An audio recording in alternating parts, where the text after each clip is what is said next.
ಕೂತ್ಕೊಳ್ಬೇಡ್ರು. ಊಟ ಆಯ್ತಾ? ನಾವಿವತ್ತು ಒಂದು ಪಾಠ ಶುರು ಮಾಡೋಣ.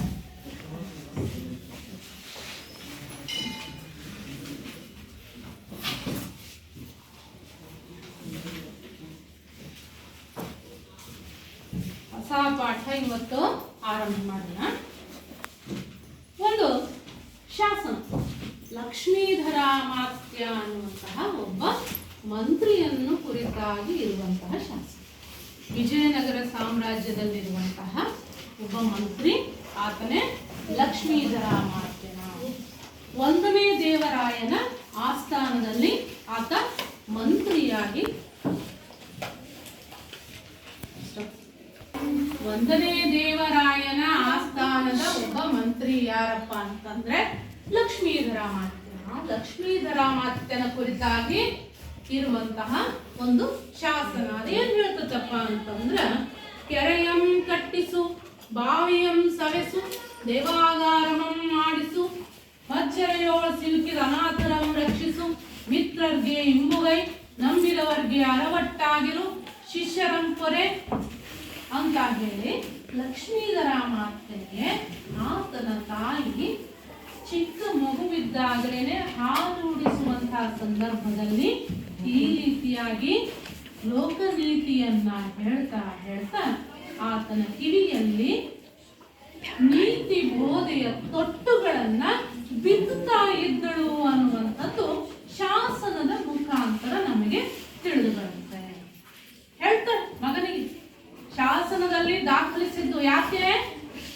ಆಗಿನ ಸಮಾಜದಲ್ಲಿರುವಂತಹ ತಾಯಂದ್ರು, ಆಗಿನ ಕಾಲದ ಸಮಾಜದ ತಾಯಂದ್ರು ಮಕ್ಕಳನ್ನ ಬೆಳೆಸುವ ರೀತಿಯೇ ಆಗಿತ್ತು ಅನ್ನುವಂಥದ್ದನ್ನ ಈ ಶಾಸನ ನಮಗೆ ತಿಳಿಸಿಕೊಡುತ್ತೆ.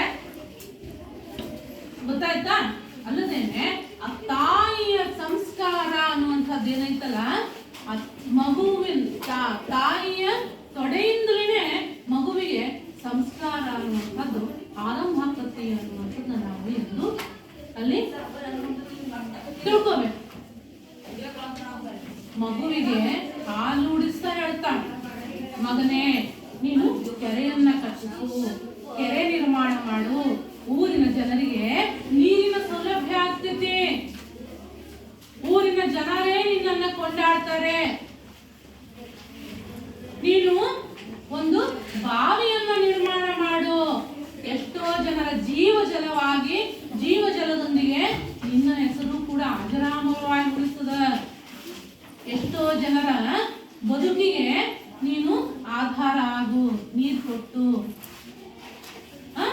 ಕೆರೆಯನ್ನ ಕಟ್ಟಿಸು, ಬಾವಿಯನ್ನ ನಿರ್ಮಿಸು, ದೇವಸ್ಥಾನಗಳನ್ನ ನಿರ್ಮಾಣ ಮಾಡು. ದೇವಾಲಯಗಳನ್ನ ನಿರ್ಮಾಣ ಮಾಡಿದ್ರೆ ಎಷ್ಟೋ ಜನ ಅವರ ಮನಃಶಾಂತಿಗಾಗಿ ಭಗವಂತನ ಮೊರೆ ಹೋಗೋದಕ್ಕೆ ದೇವಾಲಯಕ್ಕೆ ಬರ್ತಾರೆ.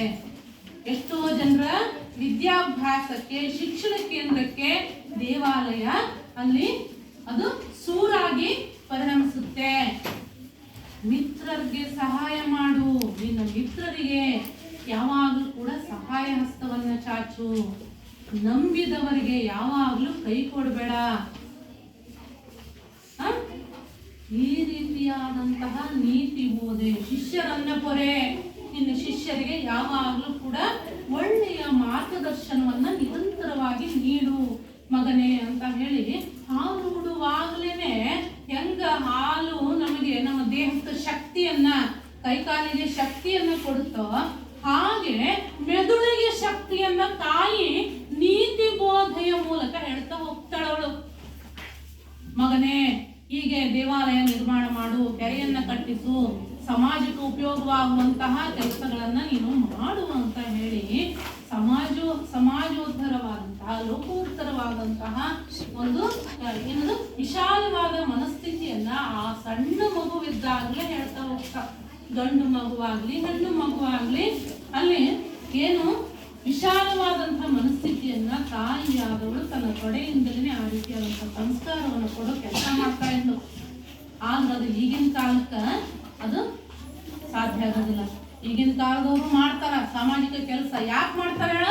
ಮೀಡಿಯಾದಾಗ ನಮ್ಮ ಹೆಸರು ಬರ್ಬೇಕ, ಪತ್ರಿಕೆ ಒಳಗ ಫೋಟೋ ಬರ್ಬೇಕ, ಫೇಸ್ಬುಕ್ನಾಗ ಭಾಳ ಜನ ನೋಡಿ ಲೈಕ್ ಶೇರ್ ಸಬ್ಸ್ಕ್ರೈಬ್ ಮಾಡಿ ಅದರಿಂದ ನಿನ್ನ ದುಡ್ಡು ಜಾಸ್ತಿ ಆಗ್ಬೇಕು ಅಂತ ಹೇಳಿ ತೋರಿಕೆಗಾಗಿ ಮಾಡ್ತಾರ. ಯಾವುದೋ ಒಂದು ದೇವಾಲಯಕ್ಕೆ ಗಂಟೆ ದಾನ ಕೊಟ್ಬಿಟ್ರೆ ಗಂಟೆ ತುಂಬಾ ಅಯ್ಯಪ್ಪನ ಹೆಸರು ಇರ್ತೈತಿ. ಯಾವುದೋ ಒಂದು ಟ್ಯೂಬ್ಲೈಟ್ ದಾನ ಕೊಟ್ಬಿಟ್ರೆ ಟ್ಯೂಬ್ಲೈಟ್ ಬೆಳಗ್ಗೆ ಬರದೇ ಇರುವಷ್ಟು ಮಟ್ಟಿಗೆ ದಾನಿಗಳ ಹೆಸರನ್ನು ಅದ್ರ ಮೇಲೆ ಬರ್ಸುವಂಥದ್ದು. ಆದರೆ ನಮ್ಮ ಶಿವಶರಣರು ಪ್ರಾಚೀನ ಕಾಲದ ಜನರು ಹಾಗಿರ್ಲಿಲ್ಲ. ಮನಪೂರ್ವಕವಾದಂತಹ ಆ ದಾನ ಆಗಿತ್ತು. ಅದಕ್ಕೆ ಅದು ದಾನ ಅನಿಸ್ಕೊಳ್ಳಿಲ್ಲ, ದಾಸೋಹ ಅಂತ ಹೇಳಿ ಅನಿಸ್ಕೊಳ್ತು. ಆ ರೀತಿಯಾಗಿ ಮೆರೀತು. ಅದಕ್ಕೆ ಅವ್ರ ಬದುಕು ಏನು ಸಾರ್ಥಕತೆಯನ್ನ ಪಡ್ಕೊಳ್ತು ಅಲ್ವಾ? ದಿವ್ಯಾ, ನೀನ್ ಹೇಳು, ನಿನ್ನ ಹೆಸರೇನು? ಶ್ರೇಯ. ದಿವ್ಯಾ ಅಂದ್ರೆ ಶ್ರೇಯ ನಿನ್ನ ಹೆಸರು ಅಲ್ವಾ? ನಿಮ್ಮ ಅಪ್ಪಾಜಿ ಹೆಸರೇನು? ಪ್ರಕಾಶ್. ಅವ್ರ ಅಪ್ಪಾಜಿ ಹೆಸರೇನು? ಚನ್ನಬಸಗೌಡ. ಚನ್ನಬಸಗೌಡ ಅವ್ರ ಅಪ್ಪಾಜಿ ಹೆಸರೇನು? ಯಲ್ಲನಗೌಡ. ಎಸ್, ಯಲ್ಲನಗೌಡ ಅವ್ರ ಅಪ್ಪಾಜಿ ಹೆಸರೇನು? ಶ್ರೇಯಾ. ಶ್ರೇಯಾ ಅವ್ರ ಅಪ್ಪಾಜಿ ಹೆಸರು ಗೊತ್ತು, ಅವ್ರ ಅಪ್ಪಾಜಿ ಹೆಸರು ಗೊತ್ತು, ಅವ್ರ ಅಪ್ಪಾಜಿ ಹೆಸರು, ಅವ್ರ ಅಪ್ಪಾಜಿ ಹೆಸರು ಗೊತ್ತಿಲ್ಲ. ಯಾಕೆ ಗೊತ್ತಿಲ್ಲ? ನೀನು ನಿನ್ನ ಹೆಸರು ಏನಪ್ಪಾ? ಪುನೀತ್. ನಿನ್ನ ಹೆಸರು ಪುನೀತ್. ನಿಮ್ಮ ಅಪ್ಪಾಜಿ ಹೆಸರು? ಮಂಜುನಾಥ್. ಪುನೀತ್ ಅಪ್ಪ ಮಂಜುನಾಥ್. ಮಂಜುನಾಥ್ ಅಪ್ಪಾಜಿ ಹೆಸರು? ಮಾರ್ತಾಂಡಪ್ಪ. ಮಾರ್ತಾಂಡಪ್ಪರ ಅಪ್ಪಾಜಿ ಹೆಸರು? ತಿರ್ಕಪ್ಪ. Very good. ತಿರ್ಕಪ್ಪರ ಅಪ್ಪಾಜಿ ಹೆಸರು?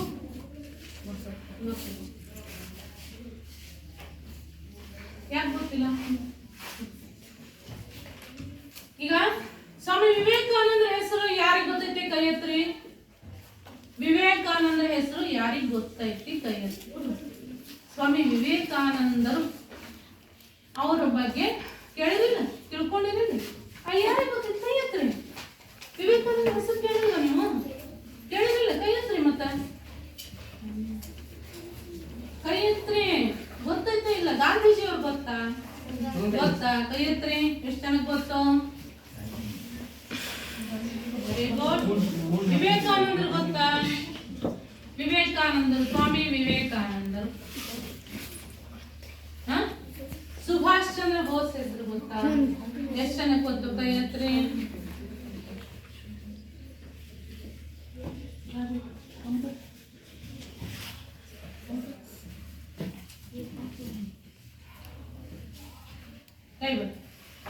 ಯಾಕೆ ಅವ್ರ ಹೆಸರು ಯಾಕೆ ಗೊತ್ತು ನಿಮಗೆ?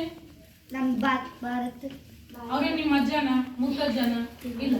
ಆದ್ರೂ ಅವ್ರ ಹೆಸರು ಅವರಾಗಲೇ ತೀರಿ ಹೋಗಿ ಶತಕಾಲಗಳು ಕಳೆದ್ರು ಕೂಡ ಅವ್ರ ಹೆಸರು ನಿಮ್ಮ ನಾಲಿಗೆಯೊಳಗ ಅವು ನೆಲದಾಡ್ತಾರೆ. ಯಾಕಪ್ಪ ಅಂತಂದ್ರೆ ಸಾಮಾಜಿಕವಾಗಿ ಅವರು ಕೆಲಸ ಮಾಡಿರ್ತಾರೆ. ಸಮಾಜದ ಅಭಿವೃದ್ಧಿಗಾಗಿ ದುಡಿದಂಥವ್ರು, ಸಮಾಜದ ಏಳಿಗೆಗಾಗಿ ತಮ್ಮ ಪ್ರಾಣವನ್ನೇ ಮುಡುಪಾಗಿರ್ತಂಥವ್ರು. ಅಂಥವರು ಗತಿಸಿ ಹೋದರೂ ಕೂಡ ಸಮಾಜದ ಜನರ ಬಾಯಲ್ಲಿ ನಲ್ದಾಡ್ತಾರೆ. ಎಷ್ಟೋ ಜನರ ಮನೆಯಲ್ಲಿ ಫೋಟೋ ಇಟ್ಕೊಂಡ ಅಂತ ಫೋಟೋ ಅಲ್ವಾ? ದೇವರ ಜೊತೆಗೆ ಅವರ ಫೋಟೋವನ್ನು ಕೂಡ ಪೂಜೆ ಮಾಡ್ತೀರಿ ನೀವೆಲ್ಲ. ಯಾಕ? ನಿಮ್ಮ ಅಜ್ಜನೂ ಅಲ್ಲ, ಮುತ್ತಜ್ಜನೂ ಅಲ್ಲ. ಯಾಕೆ ಮಾಡ್ತೀರಿ? ಸಮಾಜಕ್ಕೆ ಒಳ್ಳೇದು ಮಾಡ್ಯಾರ, ನಮ್ಮ ದೇಶಕ್ಕೆ ಒಳ್ಳೇದು ಮಾಡ್ಯಾರ ಅನ್ನೋ ಕಾರಣ. ಹೀಗೆ ಬದುಕಿದ್ದು ಸಾರ್ಥಕ ಆಗಬೇಕಪ್ಪ ಅಂತಂದ್ರ ಈ ರೀತಿಯಾಗಿ ಬಾಳಿ ಬದುಕಿ ಬಿಟ್ರೆ ಸಾಕು, ನಿನ್ನ ಬದುಕು ಸಾರ್ಥಕ ಅನಿಸ್ಕೊಳ್ಳುತ್ತೆ. ಹಾಗೆ ಸಾರ್ಥಕ ಅನಿಸಿಕೊಂಡಂಥವರ ಪಟ್ಟಿಯಲ್ಲಿ ಬದುಕನ್ನ ನಿಜವಾಗ್ಲೂ ಕೂಡ ಸಾರ್ಥಕವಾಗಿಸಿಕೊಂಡು ಸ್ವಾಭಿಮಾನದಿಂದ ಬಾಳಿ ಬದುಕಿದಂತಹ, ಕನ್ನಡ ಸಾಹಿತ್ಯ ಕಂಡಂತಹ ಶ್ರೇಷ್ಠ ಸಾಹಿತಿ ಡಿ.ವಿ.ಜಿ. ಅವರನ್ನ ಕುರಿತಾಗಿ ಇರುವಂತಹ ಸಾರ್ಥಕ ಬದುಕಿನ ಸಾಧಕ ಅನ್ನುವಂಥ ಪಾಠವನ್ನು ನಾವಿವತ್ತು ಅಧ್ಯಯನ ಮಾಡೋಣ. ಪಾಠ 2, ಸಾರ್ಥಕ ಬದುಕಿನ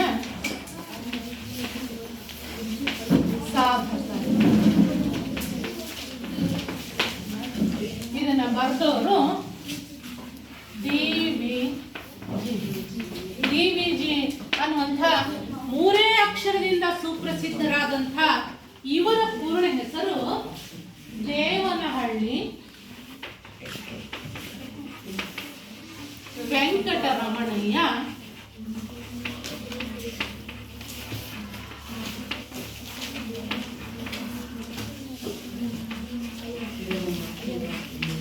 ಗುಂಡಪ್ಪ.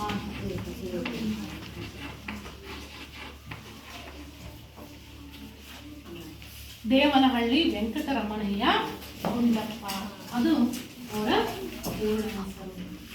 ಹೀಗೆ DVG ಅವರನ್ನ ಕುರಿತಾಗಿ ಅವರ ಬದುಕಿನ ನೈಜ ಚಿತ್ರಣವನ್ನ ನಿಮ್ಮ ಮುಂದೆ ಬಿಚ್ಚಿಡುವಂತಹ ಕೆಲಸ ಮಾಡಿದಂತಹ ಪ್ರಸಿದ್ಧವಾದ ಲೇಖಕರು, ಪ್ರಾಧ್ಯಾಪಕರು, ಸಾಹಿತಿಗಳು ಯಾರಪ್ಪ ಅಂತಂದ್ರ NS ಲಕ್ಷ್ಮೀನಾರಾಯಣ ಭಟ್ಟ. ಯಾರು?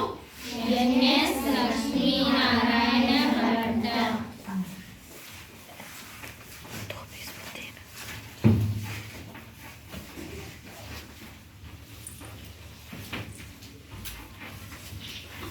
ನೀವು ಪ್ರಾಥಮಿಕ ಶಾಲೆಯಲ್ಲಿ ಶಿಶುಗೀತೆಗಳನ್ನ ಕೇಳಿರಲ್ಲ?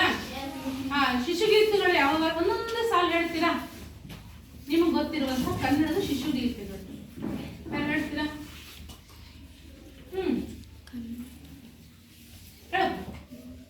ಶಿಶುಗೀತೆ ಸಣ್ಣ ಮಕ್ಕಳಿಗೆ ಬಾಲ್ವಾಡಿ ಪ್ರೈಮರಿ ಶಾಲೆಯಲ್ಲಿ ಹಾಡು ಹಾಡಿಸ್ತಾರೆ.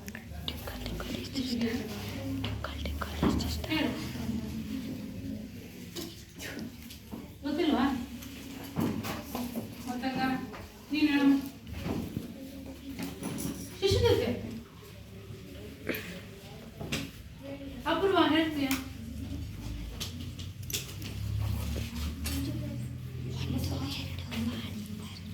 ಹೇಳಪ್ಪ, ಹೇಳಪ್ಪ. ಗೊತ್ತಿಲ್ಲ, ಶಿಶುಗೀತೆಗಳು ಗೊತ್ತಿಲ್ಲ ನಿಮಗೆ?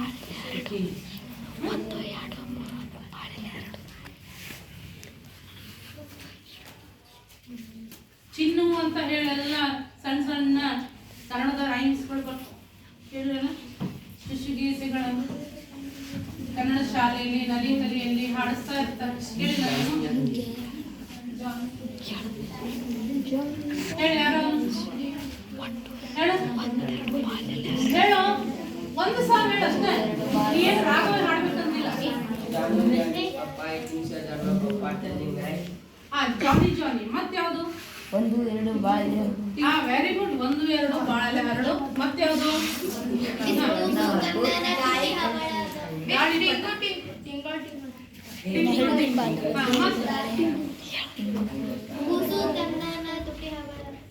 ಅಳುವ ಕಂದನ. ಅದು ಜನಪದ ಗೀತೆ. ಸಣ್ಣ ಶಿಶುಗೀತೆಗಳು ಮಕ್ಕಳ ಹಾಡು. ABCD song.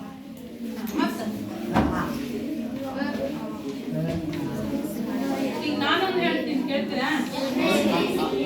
ಬಹಳ ಒಳ್ಳೆಯವರು ನಂಬಿಸಿ. ಕೇಳಿರಲ್ಲ? ಈ ಹಾಡು ಇದು ಶಿಶುಗೀತೆಯಲ್ಲೂ ಕೂಡ ಒಂದು.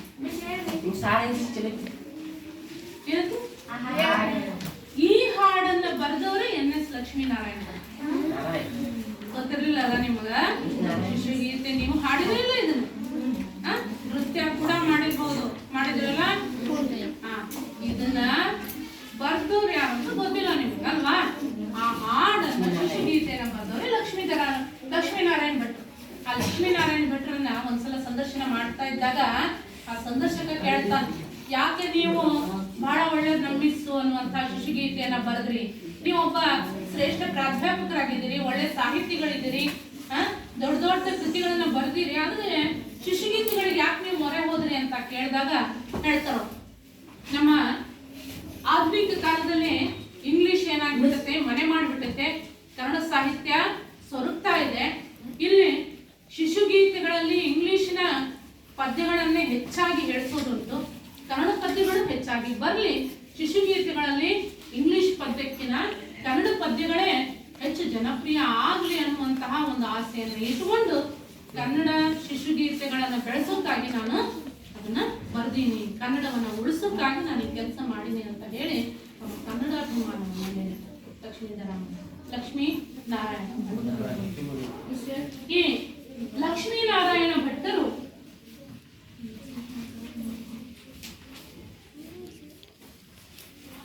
26/10/1936 ಶಿವಮೊಗ್ಗದಲ್ಲಿ ಜನಿಸ್ತಾರೆ. ಅವರ ತಂದೆ ಶಿವರಾಮ ಭಟ್ಟ, ತಾಯಿ ಮೂಕಾಂಬಿಕೆ ಅನ್ನುವಂಥವ್ರು. ಇವರು ಬೆಂಗಳೂರು ವಿಶ್ವವಿದ್ಯಾಲಯದಲ್ಲಿ ಕನ್ನಡ ಅಧ್ಯಯನ ಕೇಂದ್ರದಲ್ಲಿ ಪ್ರಾಧ್ಯಾಪಕರಾಗ್ತಾರೆ, ನಿರ್ದೇಶಕರಾಗಿ ಕೆಲಸ ಮಾಡ್ತಾರೆ. ಆರ್ಟ್ಸ್ ಫ್ಯಾಕಲ್ಟಿಯಲ್ಲಿ ಡೀನ್ ಆಗಿ ಕೂಡ ಇವರು ದುಡಿತಾರೆ. ಒಬ್ಬ ಶ್ರೇಷ್ಠ ಸಾಹಿತಿ, ಪ್ರೌಢ ವಿಮರ್ಶಕರಾಗಿರ್ತಾರೆ, ಜನಪ್ರಿಯ ಭಾವಗೀತಕಾರ, ಸಮರ್ಥ ಅನುವಾದಕ, ವಿದ್ವಾಂಸ ಮತ್ತು ವಾಗ್ಮಿ. ಎಷ್ಟೋ ಒಳ್ಳೊಳ್ಳೆ ಭಾವಗೀತೆಗಳನ್ನು ನಮ್ಮ ಕನ್ನಡದಲ್ಲಿ ಬಹಳಷ್ಟು ಜನ ಕವಿಗಳು ಕೊಡುಗೆಯಾಗಿ ಕೊಟ್ಟಾರ. ಆದ್ರೂ ಪುಸ್ತಕದಲ್ಲಿ ಮಾತ್ರ ಉಳಿದೇನೆ ಸಮಾಜದಲ್ಲಿರುವಂತಹ ಜನರ ಬಾಯಲ್ಲಿ ನಲೆದಾಡ್ಲಿ ಅಂತ ಹೇಳಿ ಆ ಕುರಿತಾಗಿ ಶ್ರಮ ವಹಿಸಿ ಕೃಷಿಗೈದಂಥ ವ್ಯಕ್ತಿ ಅಂತಂದ್ರ NS ಲಕ್ಷ್ಮೀನಾರಾಯಣ ಭಟ್ರು. ಅವರು ಅಂಥ ಭಾವಗೀತೆಗಳನ್ನ ಕ್ಯಾಸೆಟ್ ರೂಪದಲ್ಲಿ ಹೊರತಂದು ಜನಪ್ರಿಯ ಆಗುವ ಮಾಡುವಲ್ಲಿ ಅವರು ಬಹಳಷ್ಟು ಯಶಸ್ವಿಯಾಗ್ಯಾರ. ಅವರ ಬರುವಂತಹ ಕವನ ಸಂಕಲನಗಳು ಅಂತಂದ್ರೆ ವೃತ್ತ, ಚಿತ್ರಕೂಟ, ಸುಳಿ ಅನ್ನುವಂತಹ ಕವನ ಸಂಕಲನಗಳನ್ನ ಬರ್ದಾರ. ಅವರ ಪ್ರಸಿದ್ಧ ಧ್ವನಿ ಸುರುಳಿಗಳು ಯಾವಪ್ಪ ಅಂತಂದ್ರ ದೀಪಿಕಾ, ಭಾವಸಂಗಮ, ಬಂದೇ ಬರ್ತಾವ ಕಾಲ, ಬಾನು ವಸಂತ, ಅಭಿನಂದನ, ಭಾವೋತ್ಸವ, ಪ್ರೇಮಧಾರೆ ಅನ್ನುವಂತಹ ಧ್ವನಿ ಸುರುಳಿಗಳನ್ನ ಬರೀತಾರೆ. ಹಾಗೆ ನೀವು ಈಗಾಗಲೇ ಪರಿಚಯಿಸಿದ ರೀತಿಯಲ್ಲೇ ಮಕ್ಕಳ ಧ್ವನಿ ಸುರುಳಿಗಳು ಯಾವ್ಯಾವಪ್ಪ ಅಂತಂದ್ರ ನಂದನ, ಕಿನ್ನರಿ, ನವಿಲುಗರಿ, ಕಿಶೋರಿ ಮುಂತಾದ ಈ ಶಿಶು ಗೀತೆಗಳನ್ನ ಅವರು ಬರ್ತಾರೆ. ಅದಲ್ಲದೆ ಇವರು 10 ಸಾಹಿತ್ಯ ಸಾಧಕರ ಜೀವನ ಘಟನೆಗಳ ಬಗೆಗೆ ಬೆಳಕು ಚೆಲ್ಲುವಂತಹ ಕೆಲಸವನ್ನ ಮಾಡಿದ್ದಾರೆ. ಅಮೆರಿಕ ವಿಶ್ವ ಕನ್ನಡ ಸಮ್ಮೇಳನದ ಕವಿಗೋಷ್ಠಿಯ ಅಧ್ಯಕ್ಷತೆಯ ಸ್ಥಾನವನ್ನು ವಹಿಸಿದ್ದು ಇವರ ಒಂದು ಹಿರಿಮೆಯರಿಗೆ ಇನ್ನೊಂದು ಸೇರ್ಪಡೆಯಾಗುತ್ತೆ. ರಾಜ್ಯ ಸಾಹಿತ್ಯ ಅಕಾಡೆಮಿ ಪ್ರಶಸ್ತಿ, ಶಿವರಾಮ್ ಕಾರಂತ್ ಪ್ರಶಸ್ತಿ, ರಾಜ್ಯೋತ್ಸವ ಪ್ರಶಸ್ತಿ, ಶ್ರೇಷ್ಠ ಮಾಸ್ತಿ ಪ್ರಶಸ್ತಿ, ಆಳ್ವಾಸ್ ನುಡಿಸಿರಿ ಪ್ರಶಸ್ತಿ, ಆರ್ಯಭಟ್ಟ ಪ್ರಶಸ್ತಿ ಇವೆಲ್ಲವೂ ಕೂಡ ಇವರ ಸಾಹಿತ್ಯ ಸೇವೆಗೆ ಮುಡಿಗೇರಿದಂತಹ ಕಿರೀಟಗಳು ಅಂದ್ರೆ ತಪ್ಪಾಗಿಲ್ಲ. ಡಾಕ್ಟರ್ NS ಲಕ್ಷ್ಮೀನಾರಾಯಣ ಭಟ್ರು ಬರೆದಂತಹ ಸಾಹಿತ್ಯ ರತ್ನ ಸಂಪುಟ ಅನ್ನುವಂತಹ ಕೃತಿಯಿಂದ ಪ್ರಸ್ತುತ ಗದ್ಯ ಭಾಗವನ್ನ ಆಯ್ಕೆ ಮಾಡಿಕೊಳ್ಳಲಾಗಿದೆ. ಈ NS ಲಕ್ಷ್ಮೀನಾರಾಯಣ ಭಟ್ಟರು ಇತ್ತೀಚೆಗೆ ಕನ್ನಡ ಸಾಹಿತ್ಯ ಅಧ್ಯಯನ ಮಾಡೋದಕ್ಕೋಸ್ಕರವಾಗಿ ಕನ್ನಡ ಸಾಹಿತ್ಯ ಅಧ್ಯಯನಕಾರರಿಗೆ ಸುಲಭವಾಗಿ ಅವರಿಗೆ ಸಹಾಯ ಆಗಲಿ ಅನ್ನುವಂತಹ ಕಾರಣಕ್ಕೆ ಕನ್ನಡ ಸಾಹಿತ್ಯ ಚರಿತ್ರೆಯನ್ನ ರಾಮಶ್ರೀ ಮುಗುಳಿಯವರಾಗಿರ್ಬೋದು, ಬಹಳಷ್ಟು ಜನ ಬರೆದಂತಹ ಕನ್ನಡ ಸಾಹಿತ್ಯ ಚರಿತ್ರೆಯನ್ನ ಅಧ್ಯಯನ ಮಾಡಿ ವಿಶೇಷವಾಗಿ ಕನ್ನಡ ಸಾಹಿತ್ಯ ಅಧ್ಯಯನ ಮಾಡೋರಿಗೆ ವಿಶೇಷವಾದ ಆಸಕ್ತರಿಗೆ ಮುಟ್ಲಿ ಅಂತ ಹೇಳಿ ಅದನ್ನ ಧ್ವನಿ ಸುರುಳಿಗಳನ್ನಾಗಿ ಮಾಡಿ ಕಳಿಸಿದ್ದಾರೆ. ಆ ಒಬ್ಬ ಸಾಹಿತಿಯ ಧ್ವನಿಯಲ್ಲಿ ಒಬ್ಬ ಕವಿ ಪರಿಚಯ ಹೇಗಿರುತ್ತೆ ಅನ್ನುವಂಥದ್ದನ್ನ ನಾವೀಗ ಆ ಒಂದು ಆಡಿಯೋ ಕೇಳೋದ್ರ ಮೂಲಕ ತಿಳ್ಕೊಳ್ಳೋಣ. ಆ ಕವಿಯ ಧ್ವನಿಯನ್ನ ಆಡಿಯೋದ್ರ ಮೂಲಕ ತಿಳ್ಕೊಳ್ಳೋಣ. ಅವ್ರು ಯಾವ ರೀತಿಯಾಗಿ ಕವಿಯ ಪರಿಚಯವನ್ನ ಮಾಡಿಕೊಡ್ತಾರೆ ಅನ್ನುವಂಥದ್ದನ್ನ ಈ ಮೂಲಕ ನೋಡೋಣ.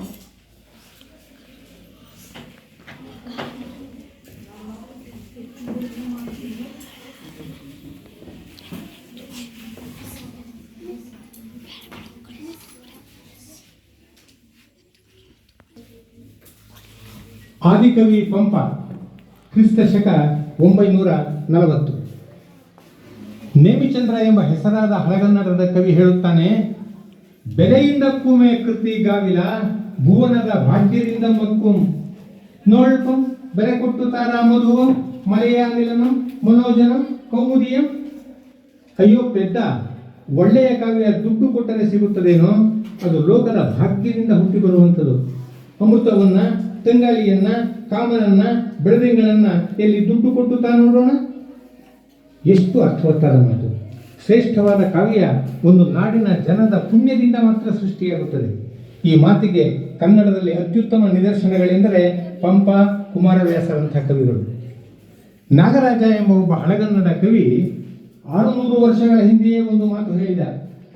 ಪಸರಿಪ ಕನ್ನಡ ಕೊಡೆಯನ್ ಒರುವನೆ ಸತ್ಕವಿ ಪಂಪನಾವಗಂ ಎಂದು ವಿಸ್ತಾರವಾಗಿ ಬೆಳೆದಿರುವ ಕನ್ನಡಕ್ಕೆ ಒಡೆಯನೊಬ್ಬನೇ, ಅದು ಸತ್ಕವಿ ಪಂಪ.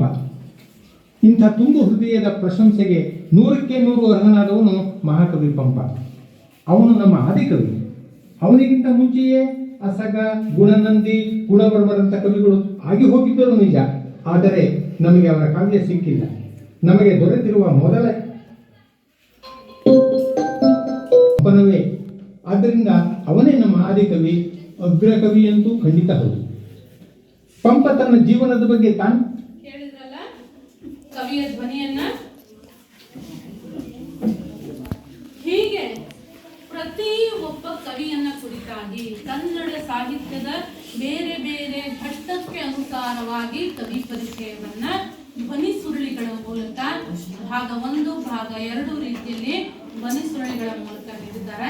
ನಿಮಗೂ ಕೂಡ ಮುಂದೆ ಏನು ಯಾವುದೇ ರೀತಿಯಾದಂತಹ ಸ್ಪರ್ಧಾತ್ಮಕ ಪರೀಕ್ಷೆಗಳನ್ನು ಬರೆಯುವಾಗ ಈ ಕನ್ನಡ ಸಾಹಿತ್ಯ ಚರಿತ್ರೆ ತುಂಬಾ ಅನುಕೂಲ ಆಗುತ್ತೆ. ನೀವು ಓದೋದಕ್ಕಿಂತ ಕೇಳಿ ಅದನ್ನ ಜ್ಞಾನ ಪಡ್ಕೋಬಹುದು. ಅದಕ್ಕೆ ಲಕ್ಷ್ಮೀನಾರಾಯಣ ಭಟ್ರ ಈ ಕ್ಯಾಸೆಟ್ಗಳೇ ಬಹಳಷ್ಟು ಸಹಾಯ ಆಗ್ತಾವೆ. ಈಗ ನೀವು ಕವಿ ಪರಿಚಯವನ್ನ ಎಷ್ಟು ಮಟ್ಟಿಗೆ ಅರ್ಥ ಮಾಡ್ಕೊಂಡ್ರಿ ಅನ್ನೋದಕ್ಕೆ ನಾನು ನೋಡೋಣ. ಪ್ರಶ್ನೆ ಕೇಳ್ತೀನಿ ನಾನು, ಉತ್ತರ ಗೊತ್ತಿದ್ದವರು ಕೈ ಮೇಲೆ ಎತ್ತಿ. ಎನ್.ಎಸ್. ಲಕ್ಷ್ಮೀನಾರಾಯಣ ಭಟ್ಟರು ಜನಿಸಿದ ಕಾಲ ಏನು ಹೇಳ್ತೀನಿ? ಕೈ ಎತ್ತಬೇಕು, ಹೇಳಮ್ಮ ವಿಜಯಶ್ರೀ. 29/10/1936. ಹಾ, 29/10/1936 ಎನ್.ಎಸ್. ಲಕ್ಷ್ಮೀನಾರಾಯಣ ಭಟ್ಟರ ಜನ್ಮಸ್ಥಳ ಹೇಳಮ್ಮ ಅಪೂರ್ವ. ಶಿವಮೊಗ್ಗದಲ್ಲಿ ಜನಿಸಿದರು. ಹಾ, ಸರಿಯಾದ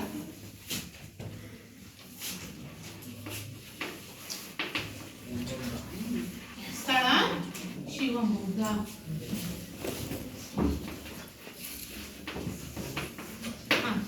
ಎನ್.ಎಸ್. ಲಕ್ಷ್ಮೀನಾರಾಯಣ ಭಟ್ಟರು ಬರೆದಂತಹ ಕವನ ಸಂಕಲನ ಹೇಳಮ್ಮ. ವೃತ್ತ ಚಿತ್ರಕೂಟ ಸುಳಿ.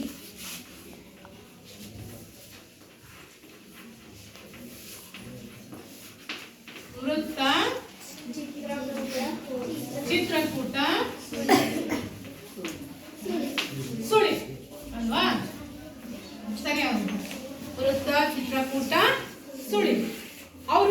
ಅವರು ಪ್ರಕಟ ಮಾಡಿದಂತಹ ಪ್ರಸಿದ್ಧ ಧ್ವನಿ ಸುರುಳಿಗಳು ಹೇಳಪ್ಪಜಿ. ದೀಪಿಕಾ, ಹಾ, ಭಾವಸಂಗಮ, ಬಂದೇ ಬರ್ತಾವೋ. ದೀಪಿಕಾ, ಭಾವಸಂಗಮ, ಭಾವಸಂಗಮ, ಬಂದೇ ಬರ್ತಾವೋ ಕಾಲ, ಬಂದೇ ಬರ್ತಾವ ಕಾಲ, ಬಾರೋ ವಸಂತ, ಬಾರೋ ವಸಂತ,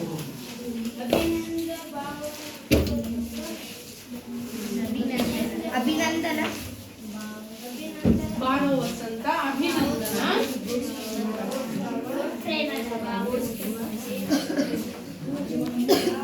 ಭಾವೋತ್ಸವ. ಯಾರು ಎತ್ತಿಂತಾರಲ್ಲ ಅವ್ರು ಮಾತ್ರ ಹೇಳಬೇಕು.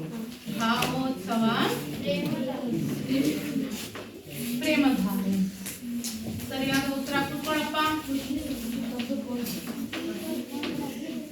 ಹಾ, ಅವರ ಮಕ್ಕಳ ಧ್ವನಿ ಸುರುಳಿಗಳು ಯಾವುವು ಹೇಳು. ನಂದನ, ಕಿನ್ನರಿ, ನವಿಲುಗರಿ, ಕಿಶೋರ್. ಸರಿಯಾದ ಉತ್ತರ. ಹಾಗಾದ್ರೆ ಅವರ ಸಾಹಿತ್ಯಿಕ ಕೃಷಿಗಾಗಿ ಸಂದಂತಹ ಪ್ರಶಸ್ತಿ ಗೌರವಗಳು ಯಾವುವು? ಯಾರು ಹೇಳ್ತೀರಿ? ಹೇಳಪ್ಪ. ಅಕಾಡೆಮಿ ಪ್ರಶಸ್ತಿ. ಭರತ್ ಅಲ್ಲ ನಿನ್ನ ಹೆಸರು? ಭರತ್ ಹೇಳು. ಅಕಾಡೆಮಿ ಪ್ರಶಸ್ತಿ ಪ್ರಶಸ್ತಿ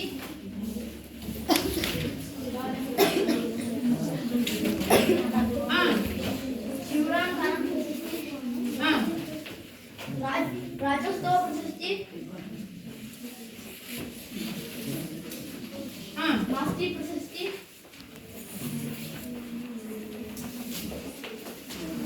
ಅಳ್ವಾಸ್ ನುಡಿಸಿದ ಪ್ರಶಸ್ತಿ ಆಳ್ವಾಸ್ ನುಡಿಸಿರಿ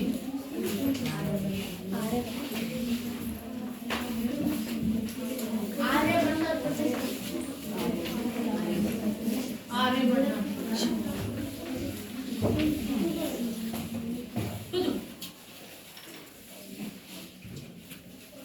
ಕನ್ನಡ ಸಾಹಿತ್ಯ ಸೇವೆಗೆ ಸಂದ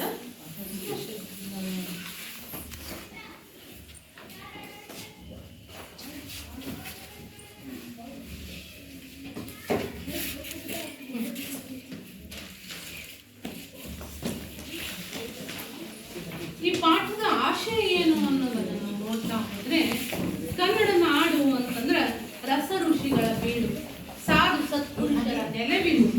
ಕನ್ನಡ ನಾಡಿನಲ್ಲಿ ಸಾಕಷ್ಟು ಸತ್ಪುರುಷರು ಜನಿಸಿ ತ್ಯಾಗ ಜೀವನವನ್ನ ನಡೆಸಿ ಇತರರಿಗೆ ಆದರ್ಶಪ್ರಾಯವಾದಂತಹ ಬದುಕನ್ನ ಬಾಳಿ ಹೋದಂಥವರು. ಇಂಥ ಋಷಿಪ್ರಾಯರಲ್ಲಿ ಒಬ್ಬರಾದಂತಹ ಡಿ.ವಿ.ಜಿ. ಅವರು ಸುಸಂಸ್ಕೃತ ವಿದ್ಯಾವಂತರಾಗಿದ್ದರು. ಅವರು ಸುಮಾರು 66 ಕೃತಿಗಳನ್ನ ಅಂದ್ರೆ ಸುಮಾರು 8,000 ಪುಟಗಳ ಸಾಹಿತ್ಯವನ್ನ, 15,000 ಪುಟಗಳ ಬಿಡಿ ಲೇಖನವನ್ನ ಕನ್ನಡ ಸಾಹಿತ್ಯಕ್ಕೆ ನೀಡಿದ ಸಿರಿವಂತ ಸಾಹಿತಿ ಯಾರಪ್ಪ ಅಂತಂದ್ರೆ ಮತ್ತಾರಲ್ಲ, ಅದೇ ಡಿ.ವಿ.ಜಿ. ಅವರು. ಲೇಖಕ, ಪತ್ರಕರ್ತ, ಸಂಪಾದಕ, ಸಾಹಿತಿ, ರಾಜಕಾರಣಿಯಾಗಿ ಎಲ್ಲದಕ್ಕೂ ಮಿಗಿಲಾಗಿ ಲೌಕಿಕ ಆಸೆ ಆಮಿಷಗಳಿಗೆ ಒಳಗಾಗದೆ ಮೇರು ವ್ಯಕ್ತಿತ್ವದ ಆದರ್ಶ ಗುಣಗಳನ್ನು ಮೆರೆದಂತಹ ಏಕೈಕ ಸಾಹಿತಿ ಅಂತಂದ್ರೆ ಡಿ.ವಿ.ಜಿ. ಅವರು ತನಗಾಗಿ ಆಸ್ತಿ, ಹಣ ಮುಂತಾದವುಗಳನ್ನ ಯಾವತ್ತೂ ಗಳಿಸದೆ ಅಂಥದಕ್ಕೆ ಅದಕ್ಕೆ ಯಾವತ್ತೂ ಆಸೆ ಮಾಡದೆ ಸದಾ ಸಮಾಜಮುಖಿಯಾಗಿ ಆದರ್ಶ ರಾಷ್ಟ್ರ ನಿರ್ಮಾಣಕ್ಕಾಗಿನೇ ಅವರು ದಣಿಯದೇ ದುಡಿದಂಥವರು.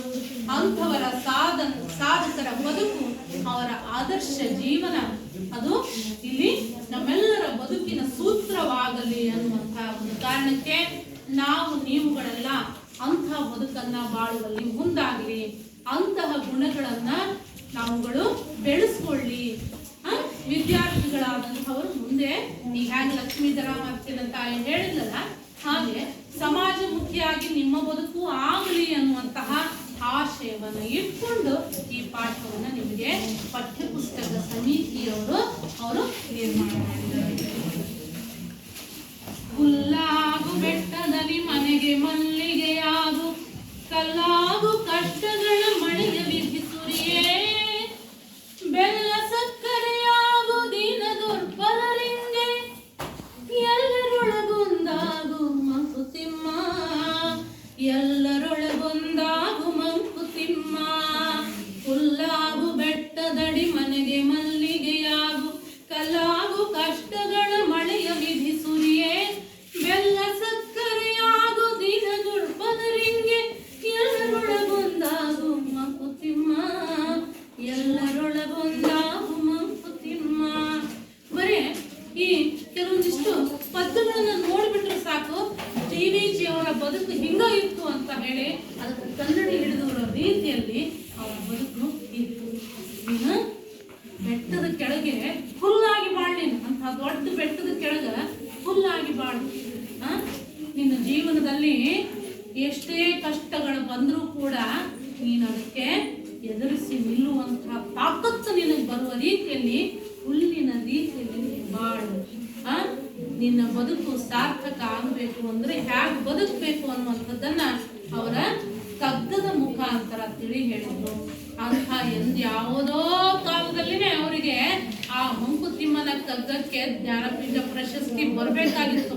ಅಷ್ಟು ಮೌಲ್ಯಯುತವಾದಂತಹ ಒಂದು ಪುಸ್ತಕ ಅಂತಂದ್ರೆ ಡಿ.ವಿ.ಜಿ. ಅವರು ಬರೆದಂತಹ ಮಂಕುತಿಮ್ಮನ ಕಗ್ಗ ಅಂದ್ರೆ ತಪ್ಪಾಗಲಿಕ್ಕಿಲ್ಲ. ಈ ಪಾಠವನ್ನ ಮೊದಲು ಮಾದರಿಯಾಗಿ ನಾವು ಓದೋಣ. ಅದಕ್ಕೂ ಮುಂಚೆಯಾಗಿ ಈ ವ್ಯಕ್ತಿ ಚಿತ್ರಣದ ಬಗ್ಗೆ ಸ್ವಲ್ಪ ಪೀಠಿಕೆಯಾಗಿ ತಿಳ್ಕೊಳ್ಳೋಣ.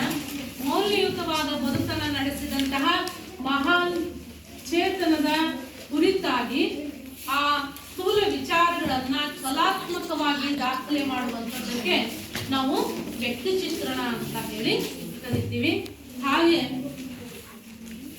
ಆತ್ಮಕಥೆ, ಜೀವನ ಚರಿತ್ರೆಗಳ ಹಾಗೆ ವ್ಯಕ್ತಿ ಚಿತ್ರಣವು ಕೂಡ ಕನ್ನಡ ಸಾಹಿತ್ಯದಲ್ಲಿ ವಿಶೇಷವಾದಂತಹ ಒಂದು ಸ್ಥಾನಮಾನವನ್ನ ಕಂಡುಕೊಂಡಿದೆ. ಎಷ್ಟೋ ಜನ PhD ಮಾಡುವಾಗ ಈ ವ್ಯಕ್ತಿ ಚಿತ್ರವನ್ನೇ ಬಳಸಿಕೊಂಡು ಒಂದು ಕಾಲದಲ್ಲಿ PhD ಮಹಾಪ್ರಬಂಧವನ್ನು ಬರೆದದ್ದು ಕೂಡ ಉಂಟು.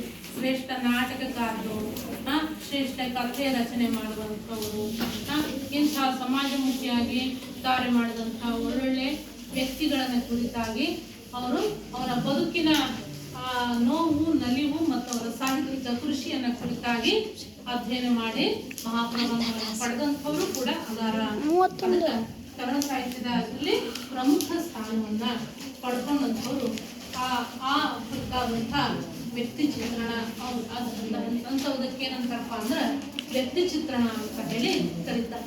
ಅಧಿಕಾರ ಅನ್ನೋದು ಏನೈತಲ್ಲ, ಅದರಷ್ಟು ದೊಡ್ಡ ಸ್ಥಾನ ಬೇರೆ ಇಲ್ಲ, ಅದರಷ್ಟು ಕೆಟ್ಟ ಸ್ಥಾನ ಬೇರೆ ಇಲ್ಲ. ಅದು ಅಂದ್ರೆ ಏನಂದ್ರ ಅಧಿಕಾರ, ಕುರ್ಚಿ ಅನ್ನೋದು ಏನಪ್ಪ ಅಂತಂದ್ರ ಅದು ಹೂವಿನ ಹಾಸಿಗೆ ಅಲ್ಲ, ಅದು ಮುಳ್ಳಿನ ಹಾಸಿಗೆ. ಕೇಳ್ತಾರ, ಹಂಗ ಉದಾಹರಣೆ ಕೊಡ್ತಾರ. ಒಂದು ಮಂಗ್ಯನ ಏನ್ ಆಡ್ತೈತಿ? ಬೇಕಾದಂಗ ಆಡ್ತೈತಿ, ಹೌದಾ? ಮಂಗನೇ ಬೇಕಾದಂಗ ಆಟ ಆಡ್ತೈತಿ. ಆ ಮಂಗನಿಗೆ ಚೋಳು ಕಡ್ದೈತಿ. ಚೋಳು ಕಡ್ದು ನಂಜು ಏರ್ಬಿಟ್ಟೈತಿ ಮಂಗನಿಗೆ.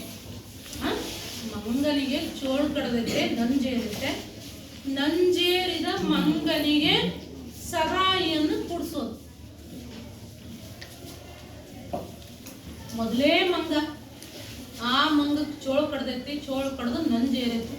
ನಂಜೇರಿದ ಮಂಗನಿಗೆ ಸರಾಯಿ ಕುಡಿಸಿದ್ರೆ ಇನ್ನೂ ಹೆಂಗ ಆಡ್ಬಿಡಲ್ಲ, ಬರೀ ಮಂಗಿದ್ರೆ ಬೇಕಾದಂಗ ಆಡ್ತೈತಿ, ಹೌದಾ?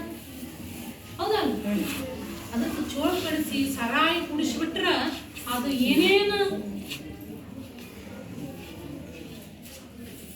ಕ್ರಿಯೆಯಾಗಿ ಬದಲಾವಣೆ ಆಗತ್ತೆ ಅನ್ನೋದು ಕಲ್ಪನೆಗೂ ಕೂಡ ಮೀರಿದ್ದು ಅಲ್ವಾ? ಹಂಗ ಒಬ್ಬ ವ್ಯಕ್ತಿಗೆ ಯೌವನ ಇದ್ದು ಬಿಟ್ಟು, ಹಣ ಇದ್ದು, ಕೈಯಲ್ಲಿ ಅಧಿಕಾರ ಒಂದು ಇದ್ದು ಬಿಟ್ರೆ ಆತ ಹೇಟಿ ಮಂಗನ ರೀತಿಯಲ್ಲಿ ವರ್ತನೆಯನ್ನ ಮಾಡ್ತಾನೆ.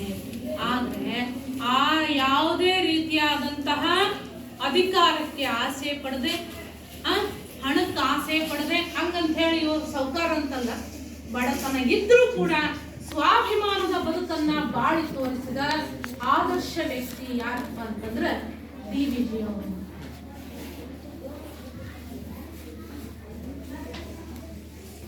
DVG ಅವರು ತಮ್ಮೊಡನೆ ಮಾತು ನಿಲ್ಲಿಸಿ ಬಿಟ್ಟರೆಂದು ದಿವಾನ್ ಮಿರ್ಜಾ ಸಾಹೇಬರಿಗೆ ಕಳವಳವಾಗಿ ಹೋಯಿತು. ಆಪ್ತರೆದುರು ಅದನ್ನ ತೋಡಿಕೊಂಡರು. ತಮ್ಮದು ಏನೂ ತಪ್ಪಿಲ್ಲ ಎಂದರು. ಅದಕ್ಕಾಗಿ ಅವರಿವರ ಮೂಲಕ ಪ್ರಯತ್ನ ಕೂಡ ಮಾಡಿದರು. ಆ ಕಾಲದ ದೊಡ್ಡ ದಿವಾನರನ್ನೂ ತಮ್ಮ ಸ್ನೇಹಿತರನ್ನಾಗಿ ಹೀಗೆ ಹಾಕರೆಯುವಂತೆ ಮಾಡಿದ ವ್ಯಕ್ತಿಯನ್ನು ಸಾಮಾನ್ಯತೆ. ಹಾಗಿದ್ದರೂ ಅವರೇನು ದೊಡ್ಡ ದೊಡ್ಡ ಡಿಗ್ರಿ ಪಡೆದವರಲ್ಲ, SSLC ಕೂಡ ದಾಟದ ಓದು. ಭಾರಿ ಶ್ರೀಮಂತರು ಎಂದರೆ ದಿನದ ಅಗತ್ಯ ಪೂರೈಸಿದ್ದೇ ಹೆಚ್ಚು ಎನ್ನುವಂತಹ ಕೆಲಸ. ಸರ್ಕಾರಿ ಉದ್ಯೋಗವಲ್ಲವಾಗಿ ದೊಡ್ಡ ಅಧಿಕಾರದ ಮಾತಂತೂ ಇಲ್ಲವೇ ಇಲ್ಲ. ಆದರೆ ಮೈಸೂರು ರಾಜ್ಯದ ಪರಮೋಚ್ಚ ಅಧಿಕಾರ ಹಿಡಿದಿದ್ದ ಮಿರ್ಜಾ ಸಾಹೇಬರು ಅವರ ಸ್ನೇಹ ತಪ್ಪಿತೆನಿಸಿ ಕಳವಳಗೊಂಡಿದ್ದರು. ನೋಡಿ, ಇಲ್ಲಿ NS ಲಕ್ಷ್ಮೀನಾರಾಯಣ ಭಟ್ ಅವರು DVG ಅವರನ್ನ ಪರಿಚಯ ಮಾಡ್ತಾ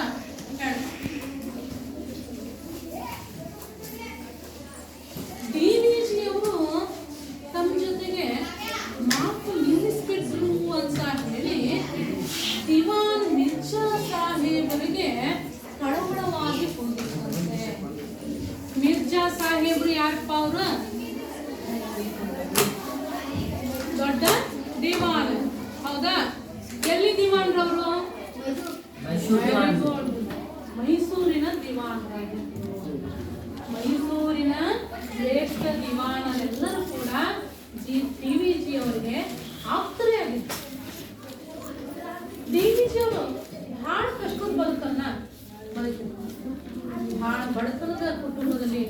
ಬಾಳಿ ಬದುಕಿದೆ. DVಜಿಯವರ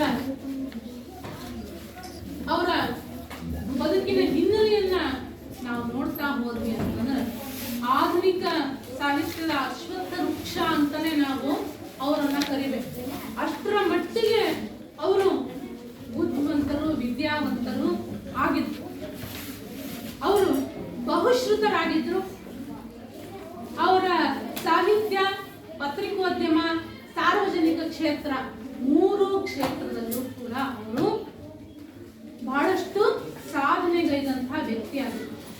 ಅವರು ರಚನೆ ಮಾಡಿದಂತಹ ಮಂಕುತಿಮ್ಮನ ಕಗ್ಗ ಅಂತ ಐತಲ್ಲ, ಅದು ತಿರುವಳ್ಳುವರ್, ತಮಿಳಿನ ಅಲ್ಲಿ ತಿರುವಳ್ಳುವರು, ವೇಮನ ಮತ್ತು ನಮ್ಮ ಕನ್ನಡದ ಸರ್ವಜ್ಞನ ಸಾಲಿನಲ್ಲಿ ಈ ಮಂಕುತಿಮ್ಮ ಆತ ನಿಂತ್ಕೊಳ್ತಾನೆ. ಆತನ ಜ್ಞಾನ ಯಾವುದು? ಈ ತಿರುವಳ್ಳುವರ್, ವೇಮನ, ಸರ್ವಜ್ಞನ ಸಾಲಿಗೆ ಮಂಕುತಿಮ್ಮನು ಕೂಡ ನಿಂತ್ಕೊಳ್ತಾನೆ. ಅದಕ್ಕೆ ಅದನ್ನ ಆಧುನಿಕ ಭಗವದ್ಗೀತೆ ಅಂತ ಹೇಳಿ ಕರೀತಾರೆ. ಅದಕ್ಕೆ ಈ ಕಗ್ಗ ಅನ್ನುವಂಥದ್ದು ನೀತಿ ಬೋಧೆ ಮತ್ತು ಕಲಾ ಸೌಂದರ್ಯದಿಂದ ಕೂಡಿರುವಂತಹ ಒಂದು ಸಾಹಿತ್ಯಿಕ ಕೃತಿ. ಅಂದ್ರೆ ತಪ್ಪಾಗ್ಲಿಕ್ಕಿಲ್ಲ. DVಜಿ ಅವರ ಸಾಹಿತ್ಯ ಅಂದ್ರೆ ಏನಪ್ಪಾ ಅಂದ್ರೆ ಬದುಕಿಗೆ ಒಂದು ನಂಬಿಕೆಯನ್ನ ಕೊಡುವಂಥದ್ದು, ಹಾಗೇನೆ ಬದುಕಿಗೆ ಭರವಸೆಯನ್ನ ಕೊಡುವಂಥದ್ದು, ಮತ್ತೆ ಸಂಸ್ಕೃತಿ ಸಂಪನ್ನವಾದಂಥದ್ದು. ಅದು DVಜಿ ಅವರ ಸಾಹಿತ್ಯ ಆಗಿತ್ತು. ಅದು ಕೇವಲ ಸಾಹಿತ್ಯ ಅಲ್ಲ, ಅವರ ಬದುಕು ಕೂಡ ಅದಕ್ಕೆ ಕನ್ನಡಿಯ ರೀತಿಯಲ್ಲೇನೆ ಸಿಗುತ್ತೆ. ಇದು ಬುದ್ಧಿಗೆ ಕಸರತ್ತು, ಹೃದಯಕ್ಕೆ ಸಂತೋಷವನ್ನ ಕೊಡುವಂಥದ್ದು DVಜಿ ಅವರ ಸಾಹಿತ್ಯ ಅಂದ್ರೆ ತಪ್ಪಾಗಲಿಕ್ಕಿಲ್ಲ. ಸಂಸ್ಕೃತಿ ಸಂಪನ್ನವಾದ ಮೌಲ್ಯ ಪ್ರಜ್ಞೆ ಬೆಳೆಸುವಂತಹ, ಕನ್ನಡಿಗರ ಬದುಕಿಗೆ ರುಚಿಯನ್ನ ನೀಡುವಂತಹ ಸಾಹಿತ್ಯವೇ DVಜಿ ಅವರ ಸಾಹಿತ್ಯ ಅನ್ನೋದನ್ನ ನಾವು ಮರಿಬಾರ್ದು. ಯಾವಾಗಲೂ ಕೂಡ ಪತ್ರಿಕೋದ್ಯಮದಲ್ಲಿ ಇವರು ಸಾಕಷ್ಟು ಕೆಲಸ ಮಾಡಿದಂಥವ್ರು. ಬಡತನದಲ್ಲಿ ಬೆಳೀತಾ ಸಣ್ಣ ಪುಟ್ಟ ಯಾವ್ದಾದ್ರು ಸಣ್ಣ ಗಾಡಿಗಳಿಗೆ ಪೇಂಟ್ ಹಾಕುವಂತ ಒಂದು ಫ್ಯಾಕ್ಟ್ರಿಗೆ ಹೋಗ್ತಾರ, ಅಲ್ಲಿ ಕೆಲಸ ಕೇಳ್ತಾರ, ಅಲ್ಲೂ ಆಗೋದಿಲ್ಲ. SLC ಮಾತ್ರ ಓದಿದಂತಹ ಓದು, ಎಲ್ಲಾದ್ರೂ ಕೆಲಸವನ್ನ ಹುಡುಕ್ತಾರ, ಎಲ್ಲೂ ಕೂಡ ಸಿಗೋದಿಲ್ಲ. ಕೊನೆಗೆ ಅವರನ್ನ ಕೈ ಹಿಡಿದದ್ದು ಎಲ್ಲಪ್ಪ ಅಂತಂದ್ರೆ ಪತ್ರಿಕೋದ್ಯಮಕ್ಕೆ ಅವರು ಸೇರ್ಕೊಂತಾರ. ಪತ್ರಿಕೋದ್ಯಮ ಅಂದ್ರೆ ಅವ್ರಿಗೆ ವಿಶೇಷವಾದಂತಹ ಗೌರವ. ಯಾರೋ ಒಬ್ರು ಅವ್ರನ್ನ ಪರಿಚಯ ಮಾಡಕ್ ಹೋಗ್ತಾರಂತ, ಇವರೊಬ್ಬ ಶ್ರೇಷ್ಠ ಸಾಹಿತ್ಯ DVಜಿ ಅವರು ಅಂತ ಹೇಳಿ. ಅದಕ್ಕೆ ಅವ್ರು ಅವ್ರನ್ನ ತಡೆ ಹಿಡಿದು ಹೇಳ್ತಾರೆ, ನಾನು ಸಾಹಿತ್ಯ ಆಗೋಕ್ಕಿಂತ ಮುಂಚೆ ಆದವನು ಪತ್ರಿಕೋದ್ಯಮದಲ್ಲಿ ಕೆಲಸ ಮಾಡೀನಿ, ನನ್ನ ಮೊದಲ ಆದ್ಯತೆ ಪತ್ರಿಕೋದ್ಯಮ, ಆಮೇಲೆ ಆ ಪತ್ರಿಕೋದ್ಯಮ ಮುಖಾಂತರ ನಾನು ಸಾಹಿತಿಯಾಗಿ ಹೊರಹೊಮ್ಮಿನಿ, ನನ್ನನ್ನ ಸಾಹಿತಿಯನ್ನಾಗಿ ಮಾಡಿದ್ದು ಪತ್ರಿಕೋದ್ಯಮ ಅಂತ ಹೇಳ್ತಾರೆ. ಅದಕ್ಕೆ ಅವ್ರಿಗೆ ಪತ್ರಿಕೋದ್ಯಮ ಅಂತಂದ್ರೆ ವಿಶೇಷವಾದಂತಹ ಪ್ರೀತಿಯನ್ನು ನಾವು ಮರಿಬಾರ್ದು. ಸತ್ಯ ಪ್ರತಿಪಾದನೆ ಅನ್ನುವಂಥದ್ದು ಪತ್ರಿಕೋದ್ಯಮಿಯ ಪ್ರಥಮ ಕರ್ತವ್ಯ ಆಗಬೇಕು ಅನ್ನುವಂತಹ ನಿಲುವನ್ನು ಹೊಂದಿದಂಥವರು DVಜಿ ಅವರಾಗಿದ್ದಾರೆ. ಮೈಸೂರು ಟೈಮ್ಸ್ ಅನ್ನುವಂತಹ ಇಂಗ್ಲಿಷ್ ಒಂದು ಪತ್ರಿಕೆಗೆ ಸಹಾಯಕ ಸಂಪಾದಕರಾಗಿ ಕೆಲಸ ಮಾಡ್ತಾ ಇರುವಾಗ ಒಂದು ಸುದ್ದಿ ಪ್ರಕಟ ಆಗಿತ್ತು. ಅದು ಕೋರ್ಟಿನ ಮೆಟ್ಟಿಲೇರಿತ್ತು. ಅವಾಗ ಸಂಪಾದಕರಾದವ್ರು ಏನ್ ಮಾಡ್ತಾರ, ಹೋಗಿ ಕ್ಷಮೆ ಯಾಚಿಸಿ ಅದನ್ನ ಆ ಒಂದು ಕೇಸ್ ನಡೆಯದೇ ಇರೋ ಹಾಗೆ ಅಲ್ಲಿಗೆ ತಟಸ್ಥ ಆಗೋ ಹಾಗೆ ಮಾಡ್ಬಿಡ್ತಾರೆ. ಆದ್ರೆ ನಿಜವಾಗ್ಲೂ ಸ್ವಾಭಿಮಾನಿಯಾದಂತಹ, ಸತ್ಯಕ್ಕಾಗಿ ಹೋರಾಡುವಂತಹ, ಸ್ವಾಭಿಮಾನಿಯಾಗಿರುವಂತಹ DVಜಿ ಅವರು ಅದಕ್ಕೆ ಆಸ್ಪದ ಕೊಡಂಗಿಲ್ಲ. ಅವರು ಯಾವಾಗ ಅವ್ರ ಮಾತಿಗೆ ಬೆಲೆ ಇಲ್ಲವೋ ಆವಾಗ ಆ ಪತ್ರಿಕೆಯನ್ನ ಬಿಟ್ಟು ಹಿಂದಕ್ಕೆ ಸರಿದು ಬಿಡ್ತಾರೆ. ಅದಕ್ಕೆ ಸತ್ಯ ಪ್ರತಿಪಾದನೆ ಅನ್ನುವಂಥದ್ದು ಪತ್ರಿಕೋದ್ಯಮದ ಧ್ಯೇಯೋದ್ದೇಶ, ಮೂಲ ಉದ್ದೇಶ ಆಗ್ಬೇಕು ಅನ್ನುವಂಥದ್ದೇ ಅವರ ನಿಜವಾದ ಅವರ ನಿಲುವಾಗಿತ್ತು ಅನ್ನೋದನ್ನ ನಾವು ಮರಿಬಾರ್ದು. ನಿರ್ಭೀತ ಬರವಣಿಗೆ, ಸತ್ಯಪಕ್ಷಪಾತಿಯಾಗಿ ಪತ್ರಿಕೋದ್ಯಮ ಇರಬೇಕು ಅಂತ ಹೇಳಿದವರು, ಹಾಗೆ ಅವರು ಬಾಳಿ ಬದುಕಿದಂಥವರಾಗಿದ್ದರು. ಸಾರ್ವಜನಿಕರಲ್ಲಿ ಸಾತ್ವಿಕತೆ ಅಂದ್ರೇನು ಅನ್ನೋದಕ್ಕೆ ಸಾಕ್ಷಿನೇ ಈ ಗುಂಡಪ್ಪನವರು ಅನ್ನುವಂಥದ್ದನ್ನ ನಾವು ನೆನಪಲ್ಲಿಡಬೇಕು. ನಗದುಗೊಳಿಸಿದ ಶತಮಾನದ ಹಿಂದಿನ ಚೆಕ್ಗಳನ್ನ ಅಲ್ಲಿ ನಾವು ನೋಡ್ಬೋದು. ಅಂದ್ರೆ ಎಷ್ಟೋ ಜನರು ಅವ್ರು ಮಾಡಿದಂತಹ ಕೆಲಸಕ್ಕೆ ಎಷ್ಟೋ ಅಲ್ಲಿ ಆ ಚೆಕ್ಕುಗಳನ್ನ ಹಣವನ್ನು ಇನ್ನು 20 ನಿಮಿಷ ಅದನ್ನ ಅದು ನನ್ನ ಕೆಲಸ ನಾನು ಪ್ರಾಮಾಣಿಕವಾಗಿ ಇನ್ನು 20 ನಿಮಿಷ ವಿಶೇಷವಾದಂತಹ ಬಹುಮಾನ ಬೇಡ ಅಂತ ಹೇಳಿದ್ರು. ಯಾವ ನಾವು ಬ್ಯಾಂಕ್ ಏನೇ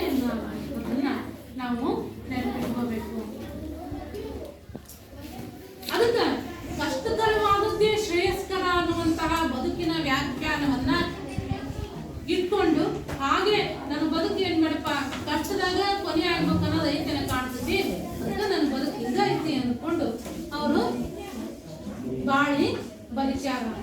ಅದಕ್ಕೆ ಗೋಖಲೆ ಅನ್ನುವಂತಹ ಸಾರ್ವಜನಿಕ ಸಂಸ್ಥೆಯೊಂದನ್ನ ಅವರು ಸ್ಥಾಪನೆ ಮಾಡ್ತಾರ.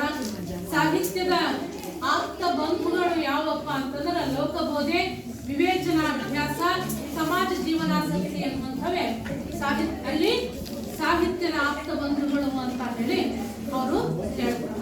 ಅದಕ್ಕೆ ಹಂಗ ಬಾಳ್ತಾರ, ಅದನ್ನೇ ತಮ್ಮ ಸಾಹಿತ್ಯದಲ್ಲಿ ರಚನೆ ಮಾಡಿರ್ತಾರ. ದಿವಾನ್ರವರು ಮಿರ್ಜಾ ಇಸ್ಮಾಯಿಲ್, ಆ ದಿವಾನ್ರ ಮಾತನ್ನ ಇಡೀ ಜನ ಕೇಳಬೇಕು, ಹೌದಲ್ಲ? ಅಂತ ದೊಡ್ಡ ಸ್ಥಾನದಲ್ಲಿ ಇದ್ದಂಥವ್ರು ನಾಲ್ವಡಿ ಕೃಷ್ಣರಾಜ ಒಡೆಯರ ಬಾಲ್ಯ ಸ್ನೇಹಿತರು ಅಲ್ಲಿ ಮಿರ್ಜಾ ಇಸ್ಮಾಯಿಲ್ ಅವರು. ಮುಂದೆ ಅವರು ದಿವಾನ್ರಾಗಿ ಅವರನ್ನ ನೇಮಕ ಮಾಡ್ಕೊಳ್ತಾರೆ. ಅಂಥ ದಿವಾನ್ ಮಿರ್ಜಾ ಇಸ್ಮಾಯಿಲ್ ಅವರು DVG ಅವರ ಸ್ನೇಹ ತಪ್ಪಲ್ಲ ಅಂತ ಹೇಳಿ ಕಳವಳಗೊಂಡ್ರಂತೆ, ಬೇಸರಗೊಂಡ್ರಂತೆ. ಹಾಗಾದ್ರೆ ಇವ್ರ ಸ್ನೇಹ ಯಾಕೆ ಬೇಕಾಗಿತ್ತು? ಬಹಳ ಜನ ಈಗಿನ ಕಾಲದಲ್ಲಿ ನೋಡ್ತೀವಿ, ಏನಾದ್ರೂ ಲಾಭ ಇದ್ರೆ ಅಂಥವರ ಸ್ನೇಹವನ್ನ ಮಾಡ್ಕೊಳ್ಳೋದು, ಅವರ ಲಾಭವನ್ನ ಪಡ್ಕೊಳ್ಳೋದು ನೋಡ್ತೀವಿ. ಆದ್ರೆ ಇದಕ್ಕೆ ಅಪವಾದ ಅನ್ನೋ ರೀತಿಯಲ್ಲಿ DVG ಅವರ ವ್ಯಕ್ತಿತ್ವ ಹೆಂಗಿತ್ತಪ್ಪ ಅಂದ್ರ ಒಬ್ಬ ದಿವಾನರು ಕೂಡ ಅವ್ರ ಸ್ನೇಹ ಕೈ ತಪ್ಪಲ್ಲ ಅಂತ ಹೇಳಿ ನೋಯುವಂತರಷ್ಟು ಮಟ್ಟಿಗೆ ಅವರ ಸ್ನೇಹ ಇದೆ. ಹಾಗಾದ್ರೆ ದಿವಾನ್ ಮಿರ್ಜಾ ಇಸ್ಮಾಯಿಲ್ ಅವರು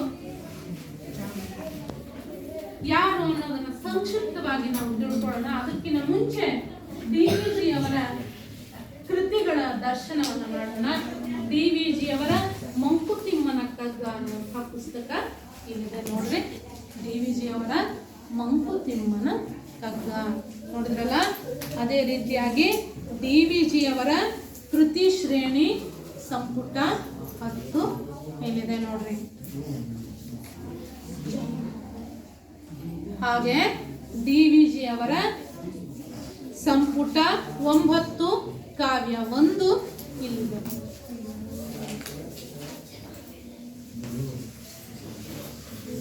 ಅದೇ ಇನ್ನೊಂದು ಮುದ್ರಣ, ಇಲ್ಲಿ DVG ಅವರ ಭಾವಚಿತ್ರವನ್ನ ನೀವು ನೋಡಬಹುದು ಈ ಮೂಲಕ.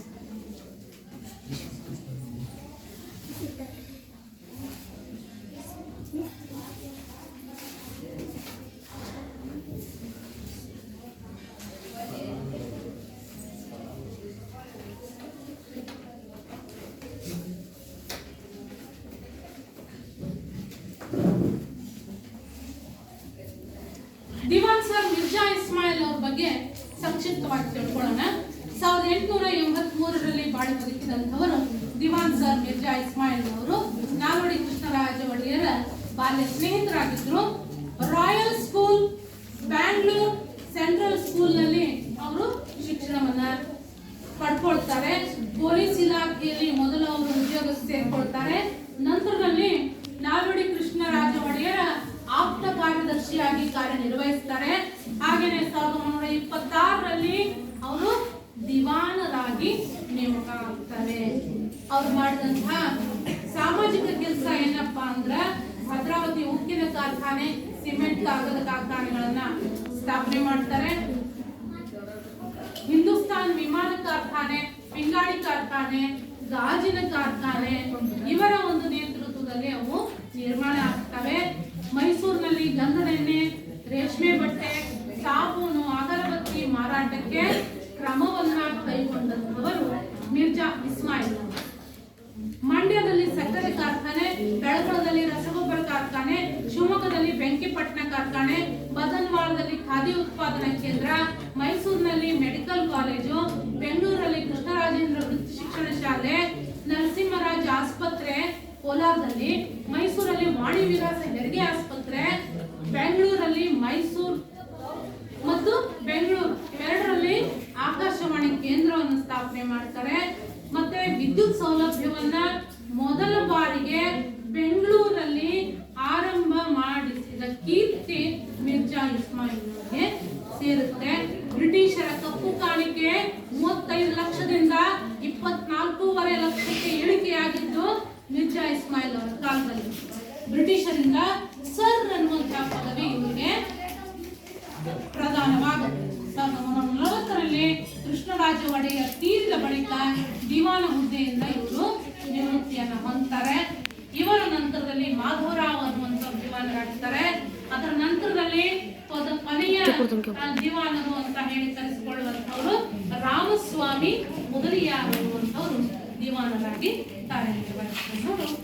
ಇಲ್ಲಿ ಅಂಥ ಒಬ್ಬ ಶ್ರೇಷ್ಠ ವ್ಯಕ್ತಿ ದೇವಿಜಿಯವರ ಸ್ನೇಹ ತಪ್ಪಲ್ಲ ಅಂತ ಹೇಳಿ ಮನಸ್ಸು ನೋಯಿಸುವಂತಾರ ಅಂದ್ರೆ ಅವರ ವ್ಯಕ್ತಿತ್ವ ಎಂಥದಿರಕ್ಕಿಲ್ಲ ಅನ್ನುವಂಥದ್ದನ್ನ ನೀವು ಯೋಚನೆ ಮಾಡಬೇಕು.